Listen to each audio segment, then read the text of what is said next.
Why I Love Amari by J. Cole. Welcome back to Why I Love, a series where I geek out about my favorite parts of my favorite songs, and today we'll be geeking out about Amari by J. Cole from his 2021 album, The Offseason. So I really like J. Cole. The Offseason is my favorite J. Cole album, and Amari is my favorite song on The Offseason, so I'm really excited to talk about this one today. And I think one of the things I love so much about this song is how unassuming it starts out, and just how crazy it ends. This is only the second song on the album, so I remember when I was listening to it for the first time, I didn't really know for sure what direction Cole was gonna take with this album, and so when this song started out with its like vibey, chill beat and Cole sort of humming in the beginning, I totally expected this song to be like a laid back, maybe like kind of introspective track that's not really too like bar heavy or anything, just something, to start the album off chill. Like, I still remember my first thought when I heard this beat was, this sounds like Gunna could be on it. This is no shade to Gunna, but like, Gunna has very chill, vibey, laid-back music, and I was thinking, okay, Cole is kind of dipping into that vibe a little bit. But boy, was I wrong. Cole does start out with a really laid-back, like sort of lazy-sounding flow. Imagination turn 100 in the rate if I was doing 80 on the interstate. It kind of puts you in a trance a little bit. It's very laid-back, very chill. And just side note, I do want to say that flow is really cool. Like, the rhymes sort of hit in like a weird syncopated place where you don't expect them. It's very dope. But then, before you really even have a chance to notice, Cole like slowly ramps up in energy throughout the verse. I wish I could choose like one bar where you can hear the transition from like chill, laid back to hype, but there just really isn't one. It's just like he's slowly getting more and more like into it, more hungry with each bar, and it all crescendos to a crazy peak near the end of the verse that's one of my favorite words J. Cole has ever said. The word is cold, but the delivery on the word cold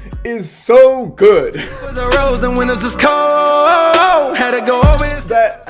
I have bumped this in the car so many times, and whenever it gets to that part, I'm just screaming. Out of the concrete was a rose, and when this was cold. It's so quotable, it's so repeatable, it's so addictive. I just love that part of the song so much. And then the verse ends with Cole doing a really cool melodic delivery on the word throne. Now my side seat is a thorn. And then it goes back to the chill, lazy flow from the very beginning, but instead of me thinking like, oh man, Cole's doing sort of like a chill song here, I'm thinking, that was the craziest thing I've ever heard. How is he acting this chill? The structure of the song is basically hook, verse, hook, right? And like, it's so interesting how the first hook just makes the song feel like it's gonna be a chill song, and then the second hook, basically the exact same delivery. Maybe he even copy pasted it, I don't know. But it feels so different when you listen to it a second time because of what just went down in the verse. That's how you structure a song. Another thing I love about this song is just the consistent rapping of J. Cole throughout the whole thing. Like, he doesn't really pause ever. It's kind of just bars on bars on bars, which just makes it really fun to rap along to. Like, I have a lot of songs that I would rank as like some of my favorite songs of all time,